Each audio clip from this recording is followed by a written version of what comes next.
Ipinalasap ng defending champion National University Bulldogs sa Far Eastern University Tamaraos ang kanilang unang talo sa Season 86 ng UAAP Men's Volleyball.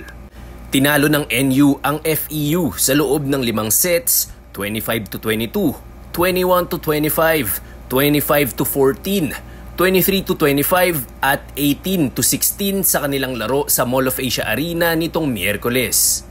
Pinangunahan ng rookie na si Jade Disquitado ang koponan nang gumawa ng career-high 29 points on 14 spikes, 4 aces at isang block.